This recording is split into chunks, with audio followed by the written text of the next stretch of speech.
Indian prime minister മോഡിക്ക് വലിയ സ്വീകരണം ഇസ്രയേലിൽ ലഭിക്കുന്നത് നമ്മൾ കണ്ടു. ലോകരാഷ്ട്രങ്ങളിലെ അത്യുന്നതനായ ഒരു വ്യക്തി തന്നെയാണ് നരേന്ദ്രമോദി എന്ന ഇന്ത്യൻ പ്രധാനമന്ത്രി.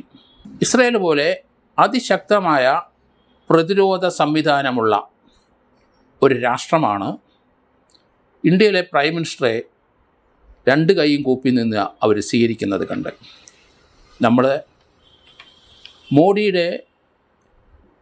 ഹഗ് എന്ന് പറഞ്ഞ ആ ആലിംഗനം നമ്മൾ കണ്ടു. ലോകം മുഴുവൻ പ്രശസ്തമാണ് മോഡി ഹഗ്. നമ്മളറിയാം, അമേരിക്കൻ പ്രസിഡൻറ്റോ വേൾഡിലെ വലിയ വലിയ നേതാക്കന്മാരൊക്കെ പരസ്പരം കാണുമ്പം അവർ കൈ കൊടുക്കുകയാണ് പതിവ്. കൈ രണ്ടുപേരും കൊടുത്തിട്ട് 5-8 പ്രാവശ്യം കുലുക്കുന്നത് നമ്മൾ കണ്ടിട്ടുണ്ട്. പക്ഷേ മോഡി അത് മാറ്റി. മോഡി ആ രാജ്യത്തിൻ്റെ പ്രസിഡൻറ്റിനെ സ്നേഹപൂർവ്വം സ്വീകരിക്കുന്നത്, ശരീരത്തോട് ചേർത്ത് നിർത്തുന്നത് നമുക്ക് കാണാം. അതാണ് മോഡി ഹഗ്. അത് ലോകത്തെ ഏത് രാഷ്ട്രത്തലവന്മാരെ കാണാൻ പോയാലും മോഡി കൈ കൊടുക്കാറില്ല. അത് അവരെ ചേർത്ത് നിർത്തി ആലിംഗനം കൊടുക്കുന്നതാണ് നമ്മൾ കാണുന്നത്. അതുകൊണ്ട് മോഡിയുടെ ഈ മോഡി ഹഗ് ലോകം മുഴുവൻ പ്രശസ്തമാണ്. ഇസ്രയേലിൽ ചെന്ന് അദ്ദേഹത്തിനെ സ്വീകരിച്ചത് ഇസ്രയേൽ പ്രൈം മിനിസ്റ്റർ നെതന്യാഹുവും ഭാര്യ സാറായും കൂടെയാണ്. അവർ രണ്ടുപേരും എയർപോർട്ടിൽ ചെന്നിട്ടാണ് സ്വീകരിച്ചിരിക്കുന്നത്. അദ്ദേഹം ഫ്ലൈറ്റിൽ നിന്ന് സ്റ്റെപ്പ് വഴി ഇറങ്ങി വരുന്നത് ഇവർ രണ്ടുപേരും കൗതുകത്തോടെയും ആദരവോടെയും അവരെ നോക്കുന്നതും സ്വീകരിക്കുന്നതൊക്കെ നമുക്ക് കാണാം. ഇന്ത്യ എന്ന ലോകത്തിലെ ഏറ്റവും സാംസ്കാരിക നിലവാരം ഉള്ള പ്രാചീന സംസ്കാരം മുതൽ ഉയർന്നു നിന്ന ഇന്ത്യ എന്ന ആ രാജ്യത്തെ ബഹുമാനിക്കുന്ന നമുക്ക് കാണാം. ഇന്ത്യയുടെ പാരമ്പര്യം 4000 വർഷത്തോളം പഴക്കമുള്ളതാണ്. ഇന്ത്യയുടെ സംസ്കാരം അങ്ങനെയാണ്. അതുപോലെ തന്നെ ഒരു സംസ്കാരമുള്ള ഒരു ജനതയാണ് ഇസ്രയേലുമെന്ന് അദ്ദേഹം പ്രസംഗത്തിലൊക്കെ പറയുന്നത് നമ്മൾ കേട്ടു. ഇസ്രയേൽ പ്രധാനമന്ത്രി പറഞ്ഞത് ഇന്ത്യയുടെ സംസ്കാരം 4000 വർഷത്തോളം മുമ്പുള്ളതാണ്. ഇസ്രയേലിൻ്റെയും അത് തന്നെ. ലോകത്തിലെ ഇത്രയും സാംസ്കാരിക പാരമ്പര്യമുള്ള രാഷ്ട്രങ്ങൾ മറ്റൊന്നില്ല എന്നുള്ള അർത്ഥത്തിലാണ് അദ്ദേഹം പറഞ്ഞത്. മോഡി അവിടുത്തെ പാർലമെൻറ്റിൽ അവർ പ്രസംഗത്തിന് ക്ഷണിച്ചിരുന്നു. അവർ കെനസറ്റ് എന്ന അവരെ ആ പാർലമെൻറ്റിൽ മോഡിയുടെ പ്രസംഗം എല്ലാവരും കൈയടിച്ചാണ് സ്വീകരിക്കുന്നത്. അനർഹമായ ചില സന്ദർഭത്തിൽ അവരെല്ലാവരും നെതന്യാഹു ഉൾപ്പെടെയുള്ളവരും എഴുന്നേറ്റ് നിന്ന് കൈയടിക്കുന്ന കാഴ്ചയും നമുക്ക് കാണാം. ലോകത്തിലെ ഒരു രാഷ്ട്രതലവന്മാർക്കും ഇതുപോലൊരു സ്വീകരണം ഇസ്രയേലിൽ കിട്ടിയതായിട്ട് ഓർമ്മയില്ല, കണ്ടിട്ടില്ല. അമേരിക്കൻ പ്രസിഡൻറ്റിന് പോലും ഇസ്രയേലി സ്വീകരണം കിട്ടിയിട്ടില്ല. എന്തുകൊണ്ടാണ് ഇസ്രയേൽ നമ്മളെ ഇതുപോലെ സ്നേഹിക്കുന്നത്, ഇതുപോലെ ബഹുമാനിക്കുന്നത്?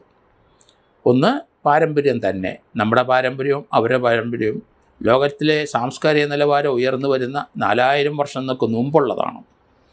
അതുതന്നെ ലോകത്തിലെ ഇസ്രയേൽ വംശരെ, ജൂതന്മാരെ കൊലപ്പെടുത്തിയ സംഭവങ്ങളൊക്കെ ഹിറ്റ്ലർ ചെയ്തതൊക്കെ നമുക്കറിയാം. ലോകത്തിൻ്റെ നാനാഭാഗത്തിലേക്കും അവരിരിക്കുന്ന ആ രാജ്യത്തു നിന്ന് ഓടി രക്ഷപ്പെട്ടു ജീവനും കൊണ്ട് വളരെയധികം ലക്ഷക്കണക്കിന് ജൂതന്മാരെ കൊന്നൊടുക്കിയ ചരിത്രവും നമ്മൾ കണ്ടു. അതേസമയത്ത് അന്ന് ഇന്ത്യയിൽ അഭയം തേടിയവരെല്ലാവരും ഇന്ത്യ സ്വീകരിച്ചിരുന്നു. പ്രത്യേകിച്ച് കേരളത്തിലെ അവരുടെ സെനഗോഗ് കൊച്ചിയിലുണ്ട്. കാരണം ഇസ്രയേലിലെ പുരോഹിതന്മാർ ആ സെനഗോഗിലെ പള്ളിയിലുണ്ടായിരുന്നു. ധാരാളം പേര് കേരളത്തിലെ വ്യവസായികളായിട്ടും കച്ചവടക്കാരായിട്ടും മറ്റ് രീതിയിലൊക്കെ ഉണ്ടായിരുന്നു. തിരുവനന്തപുരത്തും അതുപോലെ കൊച്ചിയിലും തൃശ്ശൂർ ജില്ലയിലുമൊക്കെ കൊടുങ്ങല്ലൂരും ഒക്കെ ഈ ജൂതന്മാരുടെ ഫാമിലികൾ ധാരാളം ഉണ്ടായിരുന്നു. പതുക്കെ അവർ പ്രായം ചെന്നപ്പം പതുക്കെ അവരുടെ രാജ്യത്തേക്ക് രാജ്യം സുരക്ഷിതമെന്ന് കണ്ടപ്പോൾ അവർ മടങ്ങിപ്പോയിട്ടുള്ളവരുമാണ്. ഇസ്രയേലിലെ ആ പാർലമെൻറ്റിലെ അവിടെ മോഡി പ്രസംഗിക്കുന്ന ഓരോ സന്ദർഭത്തിലും അവരെല്ലാവരും കൈയടിക്കുന്ന കാണാം. മോഡിയുടെ ഓരോ പോയിന്റിൽ അവർ അതിശയിക്കുന്നത് കാണാം. മോഡിയുടെ പ്രസംഗത്തിന് മറുപടി പ്രസംഗത്തിൽ നെതന്യാഹു ചില കാര്യങ്ങൾ പറഞ്ഞു. അദ്ദേഹം ബോംബെയിലെ അവിടെ ബോംബാക്രമണം ഉണ്ടായതൊക്കെ നമുക്കറിയാം. ആ സമയത്ത് ഒരു ഇസ്രായേൽ ഫാമിലിയിലെ ഒരു കുടുംബത്തിലെ 2 പേര് കൊല്ലപ്പെടുകയുണ്ടായി. അവരൊരു കൊച്ചു കുഞ്ഞിനെ അവരുടെ ആയ വളർത്തിയ സംഭവം. അത് ഇസ്രയേലുകാർ പാർലമെൻറ്റിൽ ലോകം മുഴുവൻ അവർ ഇന്ത്യയെ അഭിനന്ദിച്ചുകൊണ്ട് പറയും. അതുതന്നെയല്ല, ആ ആയയ്ക്ക് വേണ്ട എല്ലാ സൗകര്യങ്ങളും ഇസ്രയേൽ ചെയ്തു കൊടുത്തതും നമ്മൾ കണ്ടു. ബോംബെയിൽ നെതന്യാഹു വന്നപ്പോൾ ആ വീട് സന്ദർശിക്കുകയും ചെയ്തു. അവരുടെ ആ വംശത്തെ അവർ എത്രത്തോളം സ്നേഹിക്കുന്നു, എത്രത്തോളം സംരക്ഷിക്കുന്നു എന്നുള്ളതാണ് ഇതിൽ നമ്മൾ മനസ്സിലാക്കേണ്ടത്. അതുപോലെ തന്നെ നെതന്യാഹു പറഞ്ഞത് ചില പോയിൻ്റുകൾ, ബഹിരാകാശത്തിൽ ലോകത്തിലെ ഏറ്റവും വലിയ ശക്തികളിലൊരാൾ ഇന്ത്യ തന്നെയാണ്. നമ്മൾ ഇന്ത്യയെ പാകിസ്ഥാനിലുള്ള ആ അക്രമ സമയത്ത് നെതന്യാഹു നമ്മുടെ ഒപ്പം നിന്നു, നമുക്ക് വേണ്ട ആയുധങ്ങൾ തന്നു. ലോകത്തിലെ ആധുനിക ടെക്നോളജി ധാരാളം ഉപയോഗിക്കുന്നവരാണ് ഇസ്രയേൽ. അതിൽ വളരെയധികം ആയുധങ്ങൾ ഇന്ത്യക്ക് അവർ കൈമാറി. അവരുടെ ഏത് കാലഘട്ടത്തിലും അവർ ബഹുമാനിക്കുന്ന, സ്നേഹിക്കുന്ന ഒരു രാഷ്ട്രം തന്നെയാണ് ഇന്ത്യ എന്ന് തുറന്നു പറഞ്ഞു.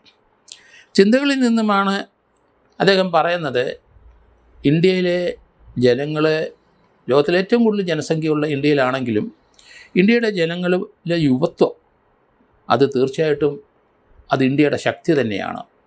ലോകത്തെ ഒരു രാഷ്ട്രത്തിലും ഇത്തരം യുവജനങ്ങളില്ല. ചൈനയെ കവച്ചു വെച്ച ഒരു ജനപ്പെരുപ്പമാണ് നമുക്കുള്ളത്. ജപ്പാനെ പോലെയുള്ള രാഷ്ട്രം, അതുപോലെയുള്ള രാഷ്ട്രങ്ങളെല്ലാവരും പ്രായമായവരെ കൊണ്ട് തിങ്ങി നിറഞ്ഞു കരിച്ചു. ദീർഘകാല ആയുസ് അവർക്കെല്ലാവർക്കും വന്നു കഴിഞ്ഞു. അവിടെ കുട്ടികൾ ജനിക്കുന്നില്ല. അവിടെ കുട്ടികൾ ജനിച്ചാൽ ആ ജനിച്ച വീടുകളിൽ അവരെല്ലാവരും വളരെയധികം ആഘോഷത്തോടെ ചെന്ന് അതിന് അവർക്ക് നന്ദി പറയുകയും അവരെ ആ കൊച്ചിനെ സ്വീകരിക്കുന്നതൊക്കെ നമുക്ക് കാണാം. കാരണം ജനപ്പെരുപ്പമില്ല, ജനങ്ങളുടെ സംഖ്യ കുറഞ്ഞു വരികയാണ്. പ്രത്യേകിച്ച് പ്രായമുള്ളവരുടെ ഒരു രാജ്യമായിട്ട് മാറിക്കൊണ്ടിരിക്കുന്നു. ഇന്ത്യയെ സംബന്ധിച്ചിടത്തോളം അതല്ല സ്ഥിതി. ഇവിടെ നമ്മുടെ ജനങ്ങൾ, ലോകത്തിലെ ഏറ്റവും കൂടുതൽ ജനങ്ങൾ പാർക്കുന്ന ഒരു രാഷ്ട്രമാണ് നമ്മുടെ ഇവിടെ ആവശ്യത്തിന് നമുക്ക് യുവത്വമുള്ള ചെറുപ്പക്കാരുണ്ട്. അതുകൊണ്ട് ഇന്ത്യയുടെ ജനസംഖ്യ ഇന്ത്യയുടെ വളർച്ചയ്ക്ക് ഒരു പ്രത്യേക കാരണം തന്നെയാണ്. ഇവിടെ യുവത്വങ്ങൾ ഇഷ്ടം പോലെയുണ്ട്. അതുതന്നെയല്ല, സാമ്പത്തിക രംഗത്ത് ഇന്ത്യ വളരെയധികം മുന്നേറിക്കഴിഞ്ഞു. ഇതെല്ലാം സ്മരിച്ചുകൊണ്ടാണ് നെതന്യാഹുവിൻ്റെ മറുപടി പ്രസംഗത്തിൽ പറഞ്ഞത്. എന്തായാലും ലോകരാഷ്ട്രങ്ങൾ ഇന്ന് ഏറ്റവും കൂടുതൽ വിലമതിക്കുന്നതും ഏറ്റവും കൂടുതൽ ശ്രദ്ധിക്കുന്ന ഒരു വ്യക്തി തന്നെയാണ് ഇന്ത്യയുടെ പ്രൈം മിനിസ്റ്റർ എന്നുള്ള കാര്യത്തിൽ യാതൊരു സംശയവുമില്ല. കാരണം അമേരിക്കൻ പ്രസിഡന്റ് ഉൾപ്പെടെയുള്ളവരൊക്കെ പറയുന്നത് അതിനൊക്കെ ബദലായിട്ട്, അല്ലെങ്കിൽ അതിനൊക്കെ വളരെ ശാസ്ത്രീയമായ ബുദ്ധിപരമായ മറുപടി അല്ലെങ്കിൽ സൊല്യൂഷൻ ഇന്ത്യൻ പ്രൈം മിനിസ്റ്റർക്കുണ്ട് എന്ന് ലോകരാഷ്ട്രങ്ങളിലെ നേതാക്കന്മാരെല്ലാവരും അംഗീകരിച്ചു കഴിഞ്ഞിരിക്കുന്നു എന്നുള്ളതാണ് ആ പ്രത്യേകത. അതുകൊണ്ട് ലോകത്തിലെ ഏത് രാഷ്ട്രങ്ങളിൽ പോയാലും ശരി, ഇന്ത്യയോട് വളരെയധികം ബഹുമാനം എല്ലാവരും നൽകുന്നുണ്ട്. അത് ഇന്ത്യയുടെ വളർച്ച, സാമ്പത്തിക വളർച്ച, ശാസ്ത്രീയമായ വളർച്ച, പ്രതിരോധ രംഗത്തുള്ള വളർച്ച, ഇതെല്ലാം അവർ കണക്കിലെടുക്കുന്നുണ്ട്. ലോകത്തിലെ എല്ലാ രാഷ്ട്രങ്ങളിലും ഇന്ത്യക്കാരുണ്ട്. പ്രത്യേകിച്ച് മലയാളികൾ മിക്കവാറും എല്ലാ സ്ഥലത്തും എത്തിക്കഴിഞ്ഞിരിക്കുന്നു. അതുകൊണ്ട് അവരെല്ലാവരും ഏത് ജോലി ചെയ്യാനും അവർ തയ്യാറായിട്ടുള്ളവരാണ്. ബുദ്ധിപരമായതും കഴിവ് ധാരാളമുള്ളവരാണ് ഇന്ത്യക്കാർ.